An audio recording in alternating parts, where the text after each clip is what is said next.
Hey everybody, thanks for tuning in. This is DWMOD TV. Let's start the show. Hey,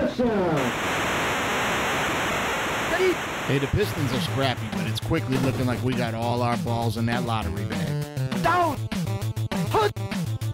All Lions fans drinking that Kool-Aid. Super Bowl. Hey, disagree with me or don't. That's how it works. Put! Yes, that's how it works, guys. This is DWMOD. Now, that's disagree with me or don't, and we're going to do that all day long here. We got a great show lined up for you today. We got Clayton Snyder going to be here for an interview.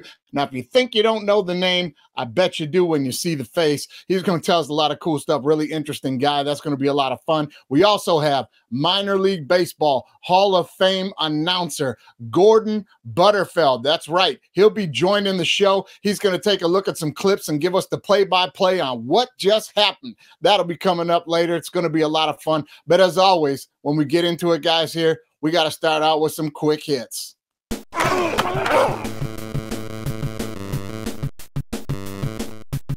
Yes, Aaron Rodgers has emerged from the darkness. We've all been waiting for him to come out of his 4 days of darkness retreat where he was eating one meal a day and just getting in the right headspace to make this big life decision. Hey, I'm not knocking him for that, man. To each his own, whatever you got to do to figure it out, right? He's been on the Pat McAfee show since he's come out of the darkness. He has also been on some other shows, and he's made some pretty fair statements, I think, letting everybody know if you think this is just drama, you don't need to listen to it, man. Go ahead and tune out. This is a big decision for me, and that's fair. I'll give it to him. But I'm also going to give him this. You have been pulling the drama wagon behind you for a couple of years, my friend, and you keep throwing things back into it. It's getting heavier. You're having trouble pulling it around. That one's on you. But we're waiting to see what he's going to do, right? The Jets are waiting. The Packers are waiting. But this whole thing seems like the Bill Murray movie Groundhog's Day. Same thing again and again and again. And tomorrow morning, you're going to hit the alarm, and it's going to be the same thing on Aaron Rodgers. And the only way we're going to get any answers here, guys, we got to wait for the NFL's Groundhog Day, right? And that's training camp. We'll see if Packer Tawny Phil comes out of the hole and sees his shadow and plays another 6 months of football. Maybe he won't. But I'm telling you this, we're not going to know anything till closer to training camp. So do like Aaron says and tune it out. Now, I know it's the NCAA football's offseason, but we all know now is the time where we're going to start talking about 16-team playoffs and NIL and all kind of crazy things like that. But what I want to focus on, you heard us talking on the Honest podcast earlier in the week. I want to talk a little bit about expansion, right? The SEC got out in front of all this years ago. They grabbed Missouri. They grabbed Texas A&M. Now they've got Texas and Oklahoma. You know that.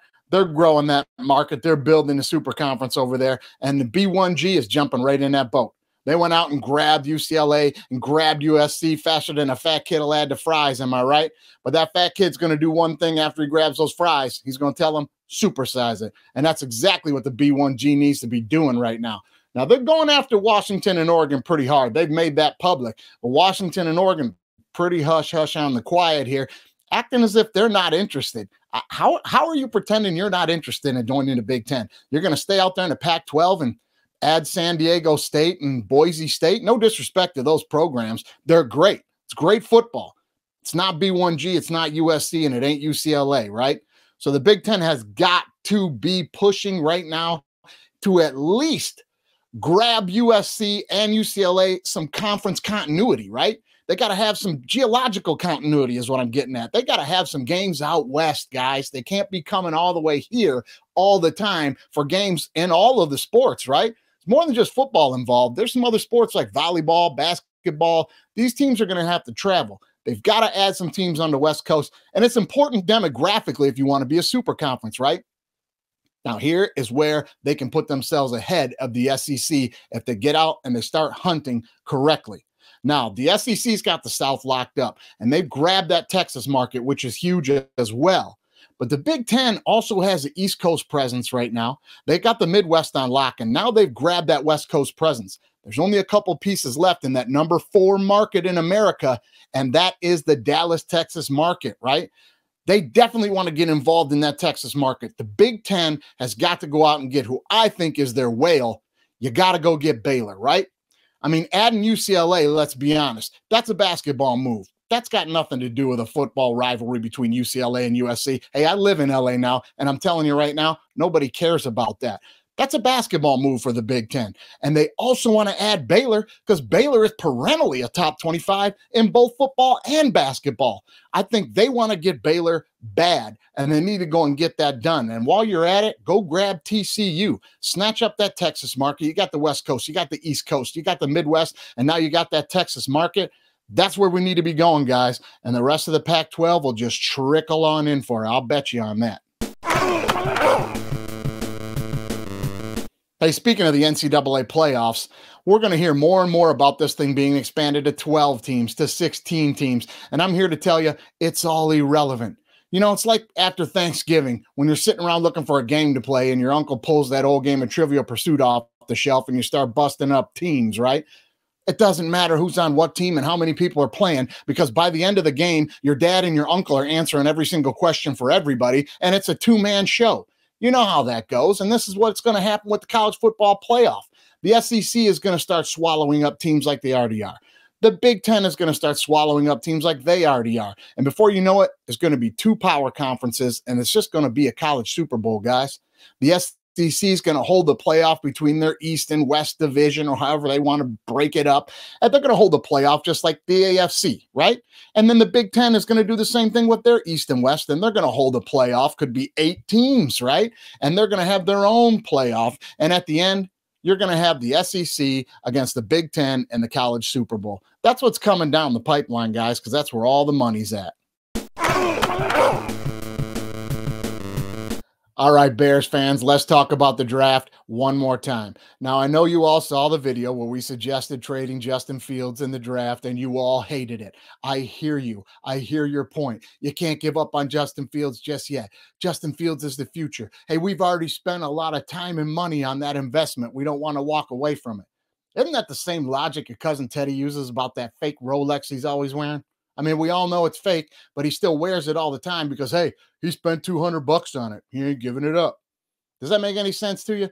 Now, listen, I'm not comparing Justin Fields to a fake Rolex. He's a pretty good quarterback with a pretty good upside.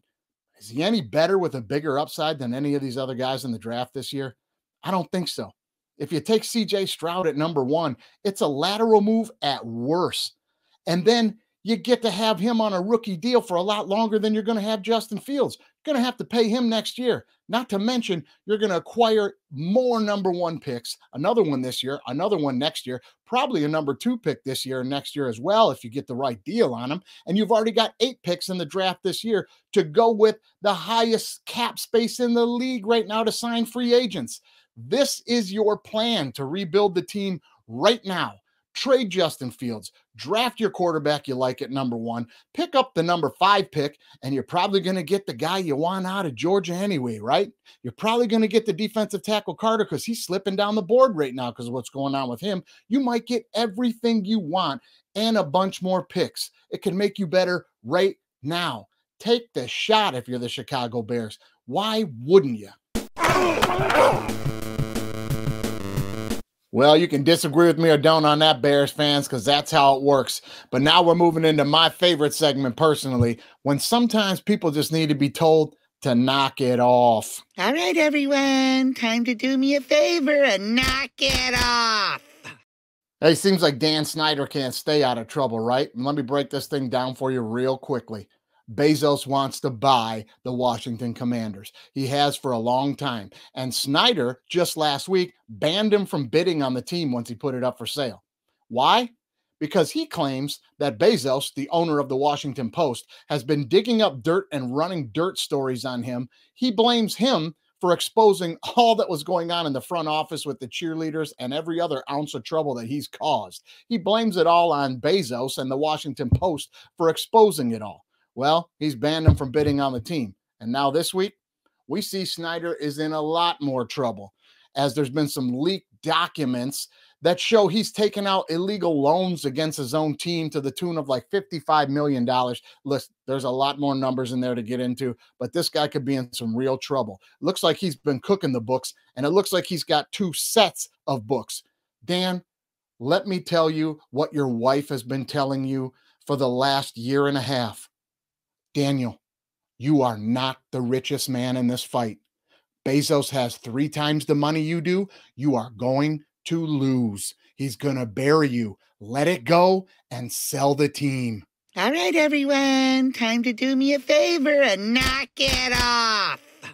So the San Francisco 49ers have made a statement that they're not interested in bringing in a veteran quarterback before next season. They're more than happy to roll forward with Trey Lance and Brock Purdy. Now, Trey Lance has played about 8 snaps of football in the last 3 years and had 2 surgeries to replace a broken ankle. He should be medically cleared to go right around the time training camp starts. Brock Purdy, we all know, has got to have Tommy John surgery, and he's not going to be ready to start throwing balls accurately and strongly till at least a month into the season. So I'm buying that, just like I'm buying Nancy the Christmas Queen at the end of the cul-de-sac isn't looking to replace those 2 centerpieces that usually win her decorations of the year. You see, the blower pumps are on the fritz, and that giant Santa Claus she's got that rides on the Harley Davidson just won't inflate this year. But she's not looking to replace that before the judging goes down. Yeah, right. Nancy the Christmas Queen is already out hawking every Home Depot, Walmart, or anybody else that sells inflatables to get herself a new centerpiece just in case she can't fix that fan. And the 49ers are definitely looking to bring in a quarterback. All right, everyone. Time to do me a favor and knock it off. While we're on the subject of classic overreaches in the draft or trades or players' potentials, I'd just like to ask professional sports teams to stop putting so many eggs in the basket of these high ceilings, the potential that this player could reach. Go with the guy that's already showing potential. Ben Simmons, for instance, just came out this week that his scouting report from LSU read, and I quote, "Simmons' lack of competitiveness in crucial games has raised questions about his character. Those who know him best say he needs things to revolve around him on and off the court, and that he's often been closed-minded to any coaching or instruction." Why would you go out and spend money, time, effort, draft picks, trade value on this guy? You already know his MO, but again, the potential, the ceiling. Go get me a guy that can play. All right, everyone. Time to do me a favor and knock it off. Major League Baseball's new rule changes have gone into effect down in spring training, and we're already starting to see the effects of this ridiculous pitch clock. But let's talk about these bases for a minute. Have you seen these things? Oh my God, they're huge. And now they're putting these huge bases in under the guys that are supposed to be safer for the players, especially plays, Major League Baseball says, at first base, when the runner's trying to access the bag and the first baseman's trying to catch and tag the bag at the same time. This will give them more room as to not step on each other. Any of us that have played softball in the local co-ed softball league have seen one of these things. They could have just put that over at first base if that were the case. Let me tell you what's going on. That's 4.5 inches shorter on each side there. They're making this thing a lot shorter to steal bases. And those guys get to keep wearing those oven mitts that they wear too. They're just trying to get runners to second base. Now, they're keeping the rule about putting a guy on second base in extra innings, which I'm fine with. Nobody wants a 25-inning game in the 30th game of the season. I get that. But now we're going to put the guy on second in the second inning. The pitcher can only go over twice. If he tries a third time, the guy gets to have second base for free.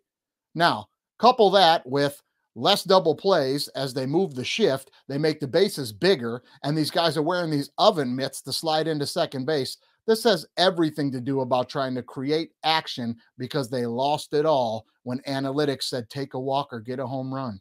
All right, everyone. Time to do me a favor and knock it off. Well, let's circle back on those Major League Baseball rules for just one more second and talk about that pitch clock. The results are in, guys. Spring training games are ending a full 20 minutes quicker than last year's game time. Can you believe that? 20 minutes has been taken off the game. Baseball must be ecstatic. Viewership must be through the roof. The slow game is now 20 minutes faster. Oh, and another beautiful part about the pitch clock rule, we now see that games can end without a play even being made. That clock will expire, no pitch is thrown, nobody swung the bat, nobody's in the batter's box, and the umpire gets to be excited and end the game. Come on, guys. This is a problem here if the game can end without a play being made. All right, everyone. Time to do me a favor and knock it off. Everybody, and now you're in for a treat. We have minor league baseball Hall of Fame announcer Gordon Butterfield here. Now, he's agreed to come on the show every week and tell us what just happened. We're going to throw him a clip of an everyday slice of life, slice of Americana, and Gordon's going to give us the call as if he was in the booth watching it happen. What just happened is brought to you by Black Hawk Coffee. Start your day off with Black Hawk Coffee and you'll be flying high and landing right on time. That's Black Hawk Coffee, a Colombian bean company. Janet Lipnicki with a fresh cup of Black Hawk Coffee, looking to take on a washed-out beef patch. A ginger one, too, and she's in the clear. Oh, sniper! Oh, what just happened? Looks like we've got action from the 6-story window of the book depository as Janet takes that second step. Oh, bang! Down she goes. Let's take one more look. And here we see she goes wrong right there. She's simply uncoordinated and bang! Her face in the sand quicker than an ostrich. Oh, that's gotta hurt. Somebody put some chalk around that coffee. Black Hawk down. Oh, what just happened? I have no idea what just happened right there, Gordon. She just couldn't make that jump over that little bit of water. A fantastic call by the Hall of Famer. Thank you, my friend, and we'll see you next week for What Just Happened with Gordon Butterfield. Well, as promised, guys, it's time to get to this week's guest. Clayton Snyder is in the house, and here he is. Well, hey, Clayton Snyder, welcome to the show, man. It's good to see you.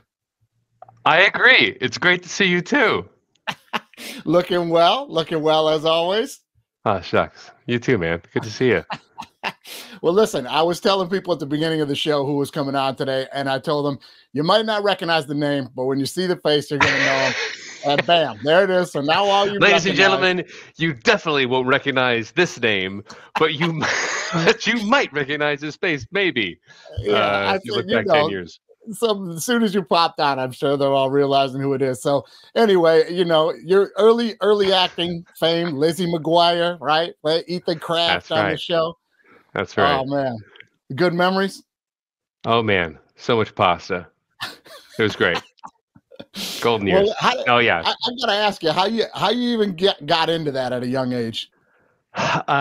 You know, I was one of those kids who enjoyed movies a lot, like a lot of us did, and just enjoyed impersonating and repeating characters that I liked. I was a big Jim Carrey fan. Loved me some Ace Ventura, and I just be quoting movies all over the house, and I enjoyed entertaining people and making them laugh a whole bunch. And I actually attribute it a lot to my elementary school because they, kindergarten or whatever through 5th grade, but only the 4th and 5th graders who were the big kids could be in the school play. And so when I was younger, I was like, oh, like the older cool kids get to be in the musical. So it flipped the narrative for what it usually is for kids in school, where there's the theater nerds. And I was like, wow, that's what the cool, popular, cool kids do. And I did a couple of plays there, and it spun into some community theater for me. And then my mom subscribed to Backstage West magazine because there was no internet really at that time, crossing that gap in technology, and got a workshop with a manager who it helped and got me an agent, and I was auditioning for about a year and a half, commuting from Orange County to Los Angeles. And aside from being background in a USD grad student film and getting $100 for a public service announcement commercial, that was the first thing that I got. I mean, that's crazy. Like, it happened pretty quickly. Now, to me, I'm like, that's something that is going to live on forever, because that generation of kids that were watching that, they're sharing it with their kids now. You know what I mean? Like, well, now that Disney Plus has got it streaming, there's always that possibility. I hadn't really thought about that, how there might be like, oh, I love this when I was in middle school, or this helped me talk about things that were going on back then, or I don't know what people might say. I'm telling you, I show my son all kind of stuff I watched when I was younger. That's just what you do. I thought about that. Like, what am I going to pass on? What am I just going to pass on? Yeah, right. Yeah, what are you going to pass on and what are you going to pass on? I get it. That's right. That's great. Well, is it strange? Like, do you still have like now grown women that come up to you that were crushing on you when they were younger? Is that weird or what? All these grown women are approaching me.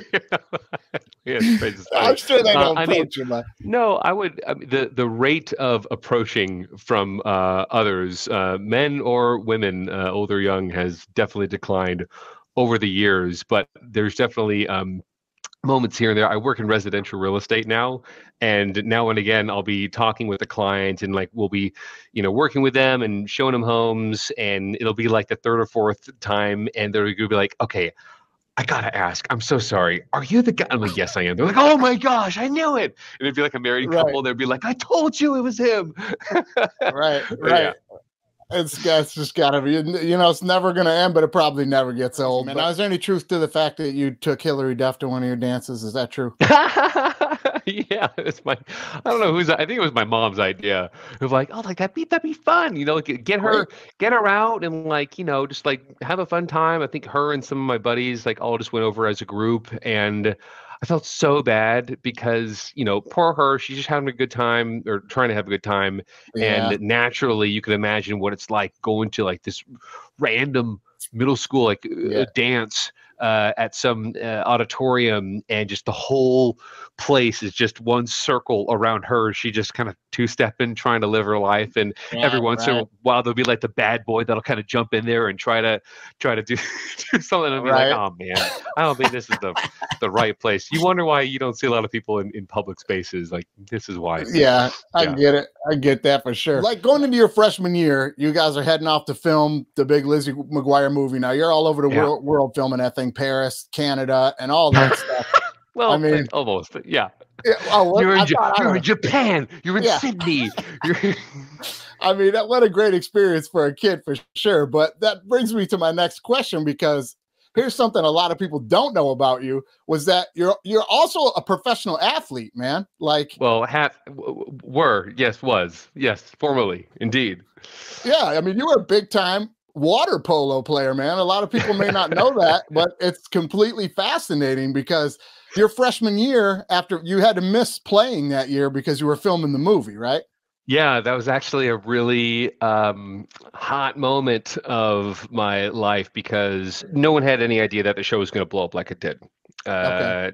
I know that it was, it's a Disney show. Like, that's a big deal to be cast in a Disney show, but also Liz McGuire was, not the first of its kind necessarily, but it kind of set this wave of like, there's Hannah Montana after that, and like a lot of kind of similar shows, trying to repeat that model. And they didn't know they were going to do a movie, so when the series wrapped, it was just like, okay, it's over, and I'm heading into high school now, so I can just live my high school life. And I was still playing club water polo during all that time of filming and going to school and doing the show. So I was like, like I was going to be going into varsity as a freshman water polo player. I remember the day that I walked on the deck during practice, either before or after, and I knew I had to tell the coach, Dave Carlson, and I come up to him and I was like, hey, coach, by the way, we got a call about the Liz McGuire show, and they're going to make a movie for it in Rome, and I've decided that I'm going to do that and miss freshman season. Pregnant pause. By the way. Yeah. I don't remember the rest of that conversation. I just remember that part and being like, ugh. Like, you can ask my parents, they're like, you were depressed. Like, you were in a dark place. You were really sad about that. And so afterwards it was like, okay, I can, like, there's like three main things. There's academics, there's athletics, and there's acting. One of them's got to go, at least for now. And it's like, well, they always say stay in school, kids. So I figured that's the wise thing to do. Plus, that's where like all my real friends were there, and I wasn't willing to let go of them. Water polo, if I quit now, I was doing pretty well at it, and I'd never know how far I could go, and I'd always kind of wonder. And you can't like go back to playing a sport necessarily. Acting was like, you know what, this is something that I could potentially put on pause, and if I want to come back to it, I totally can. And that's what I did, and took 11 years off. I mean, ultimately turns out to be a great decision for you. I mean, just let me We'll never know. No, don't know. I don't live in what ifs. Absolutely, it was. Yeah, I mean, but there's no what if about it. Like, you wind up getting a full ride scholarship to play water polo at Pepperdine, which if people don't know water wasn't polo, full ride, but it was partial scholarship. Well, yeah. Hey, you know what I mean? No, you're playing at Pepperdine, number 2 team in the country at the time or whatever. You know, you're a 4-year starter on the team. You know what I mean? Junior, senior year, you're captain. I got a list of some of your accomplishments on this proper, correct decision that I believe you made. All right, because what a life that you lived doing this water polo thing. It is fascinating to me. It's awesome. So you guys, you give up the acting for a bit to stay with the high school team. You guys win the CIF championship one year. You go to 3 of them or something like that. You win one of them. You're named player of the year. That's a big deal. You go to Pepperdine, 4-year starter, junior, senior year, you're captain and all that. All-American. I mean, that's a big deal. Yeah, that's a big deal, man. And then you got named to the Speedo Cup team. You guys won that championship. Then that was during Liz McGuire filming. That was a 14 under cup playing with the SoCal Water Polo Club. Deal, right? How hard is it to get added to that? That was like the national championship of age group water polo at the time, I would say, for 14 and unders. That's a huge big deal, man. That is immensely difficult to achieve. People don't understand that across sport. That is immensely difficult to achieve. And then you're training with Team USA, and then you go over to Europe and you're playing some pro water polo over in Europe. Now, what is that like? Oh man, that's what is that like? It is for me. I look back on it both.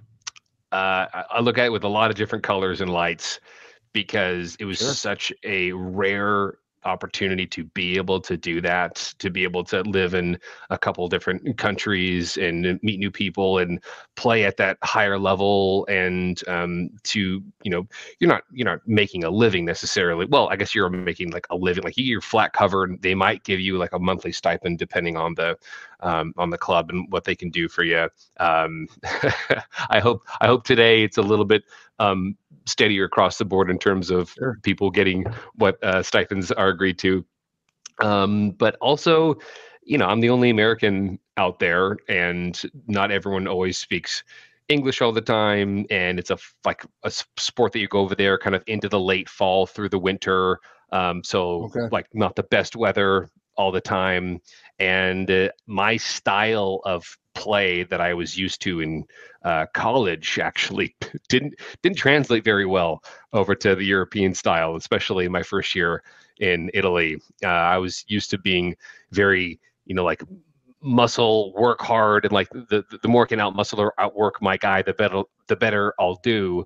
Where in Italy it was like a lot more finesse and flow, and if you make like too big of movements, kind of as you might see in a soccer or football game, guys will feign that you're being too rough with them and cause turnovers. And that happened to me so often. It was very, very frustrating and difficult to adjust to. And then I was racking up some injuries as well and trying to continue to push forward. And my last year, first year played in Italy, second year played in Hungary, had a better time in Hungary, really loved those guys. It was in a small town called Kaposvár.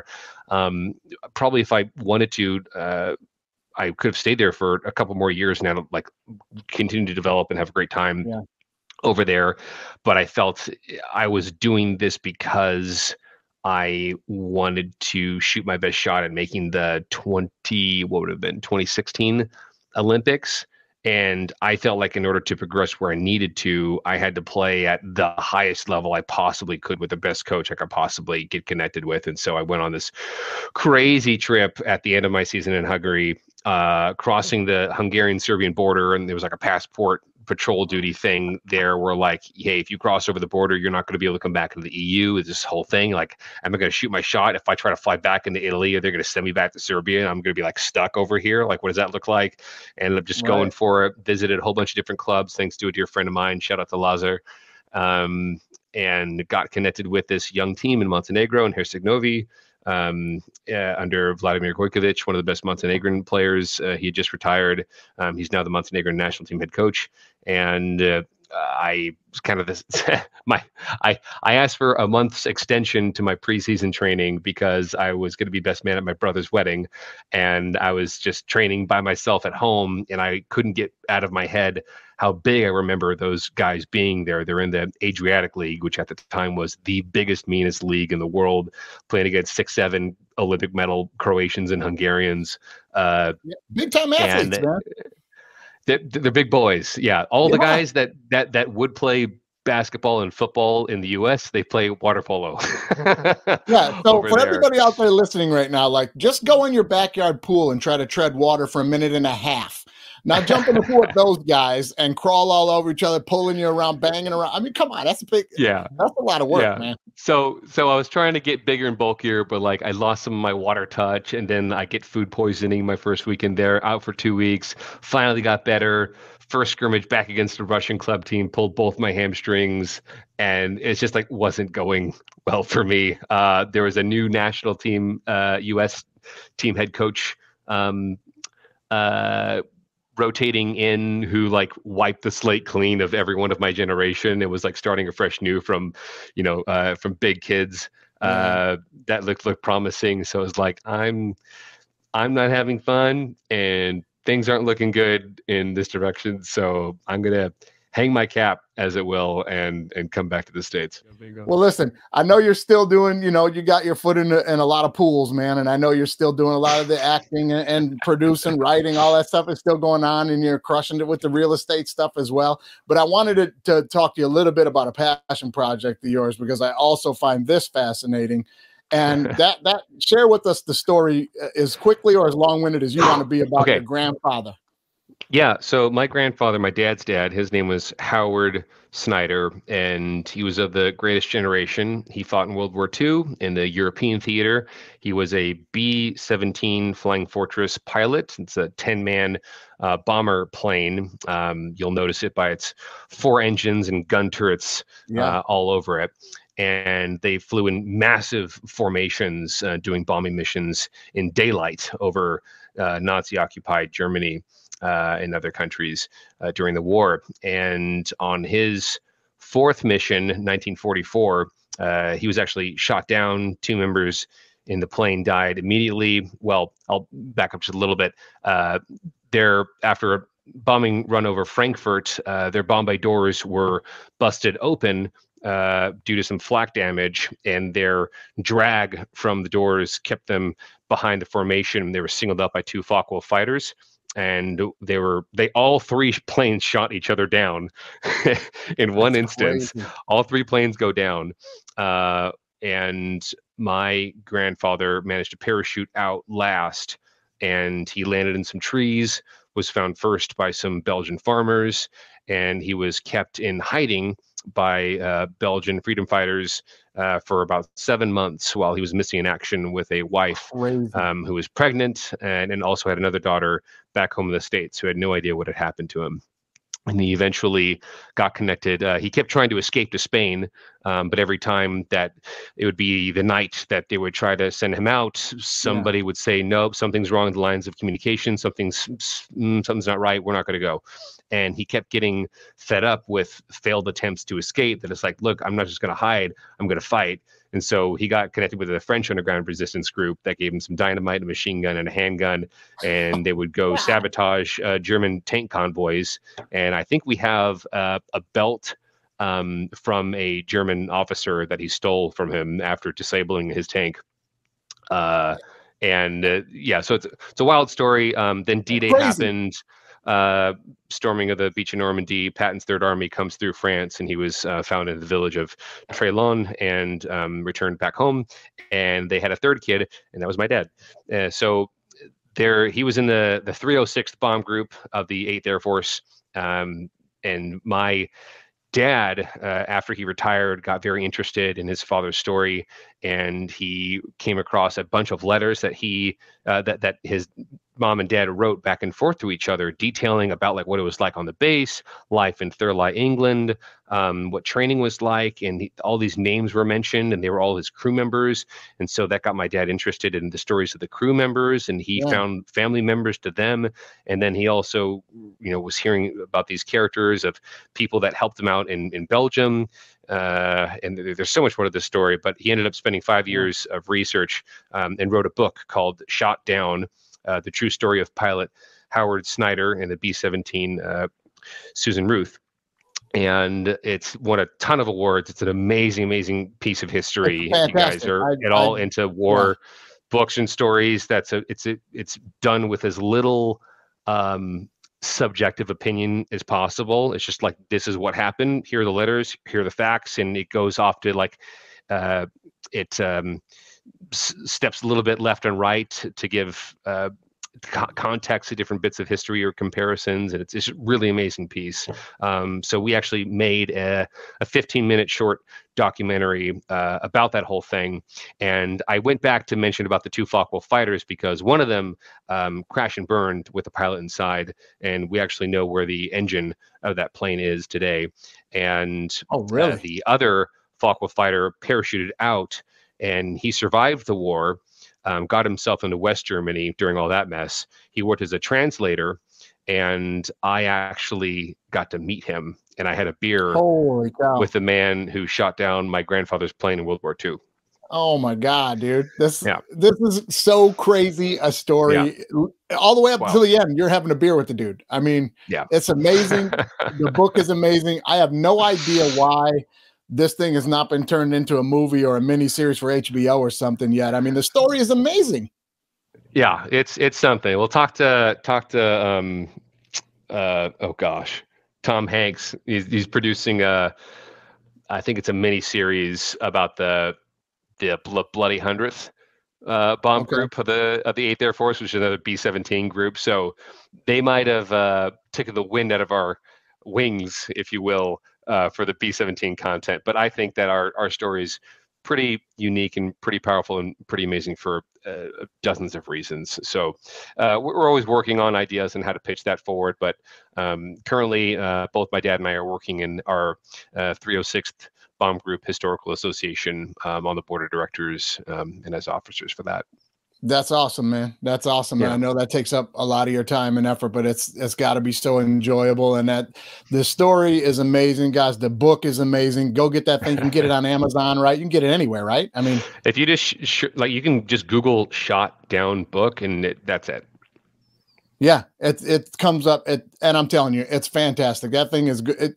I mean, you got everything in there. Like, you get shot down, you're behind enemy lines, you survive, and then trying to escape. You get tired of trying to escape, then becomes hooked up with this freedom fighter group, and then you're sneaking out, wiping out German tank. This has everything you want in a great story. If you're a World War II nut, you can't put this book down, man. It's fantastic. I would agree. I'm definitely biased, but it's a really, really special piece, and I think if you start reading it, it's hard to put down. It absolutely is, man. It's fantastic. Well, listen, brother, I appreciate you coming out to the show, man. It's good to see you again, as always. I mean, you're just such a genuine dude. And like our time together at the Groundlings, that's why we kind of gravitated together, man, because you're just such a genuine, regular dude, man. And I just enjoy you, and you speak your mind, and you're honest, but you're upfront and kind. And I'm telling you, just a great guy. I appreciate you coming out to do the show, brother. Thank you for having me, Mike. Much love, man. See you soon. Okay, we'll talk to you, man. We'll see you next time. All right, bye. Always great to sit down and talk with Clayton, man. Such a genuine dude. Said it once, I'll say it till I'm blue in the face, man. He's a great guy. But now it's time for this week's Disagree With Me or Don't. Hey, disagree with me or don't. That's how it works. Let's talk about Lamar Jackson and the Baltimore Ravens, guys. Now, look, there's no secret. Lamar Jackson is one of the most electric players at the quarterback position we've seen since Michael Vick. He's fantastic. He's great for ratings. He is fun as hell to watch. There's no doubt about all that stuff. That doesn't mean he's going to get his money, guys. Well, not the money he wants. He wants to get a guaranteed contract somewhere in the range of what Deshaun Watson got from the Browns. But let me tell you one thing about that right now. Deshaun Watson did not reset the market at quarterback because he plays for the Cleveland Browns, and they do stuff like that, dumb stuff like that. No team in the league is looking at that as where the market is set. He's also not going to get money like Mahomes or Rodgers. He's just not going to get that kind of money, guys, for a plenty of reasons. Okay. Number one, he's injury prone. That's a legitimate concern for the Baltimore Ravens right now. The last 2 seasons, he's been banged up toward the end of the season each time, and it's because of his style of play. Number two, a lot of wide receivers don't want to play here. Hollywood Brown wanted out. Other wide receivers don't want to come here because they're not going to get the ball. Are wide receivers divas? Yes, most of them are. But here's the reality of it. As we talked about on a podcast before, when rumor mills were flying that he might want to come to Detroit, the first person you're losing in Detroit, if Lamar Jackson comes there, is Amon St. Brown. And I'm not looking to give him up. I'm sorry. Running backs also aren't going to be drawn to play with this team, even though they run a ball a lot, because Lamar's running the ball as much as the running backs. Now, does it make it fun to watch? Yes, it is. It is fun to watch. Are the Ravens being unreasonable by not giving him $200+ million of guaranteed money with his style of play? No, they're not. It's a business. Now, let me just throw something at you right now. I'm going to give you Lamar Jackson's stats for the last 2 seasons, and then I'm going to give you the stats of player X, okay?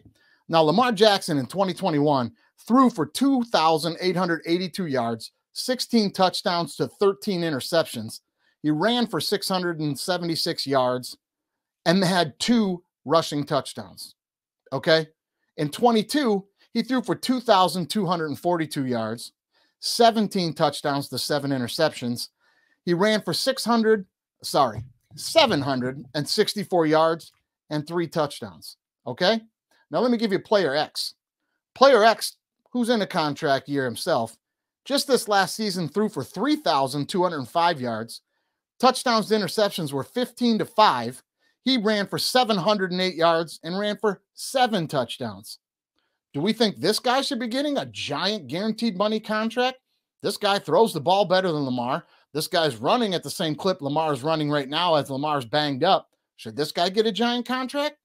Let me tell you who player X is. It's Daniel Jones. None of us think Daniel Jones should get $200 million guaranteed. None of us even believe he should get $150 million guaranteed.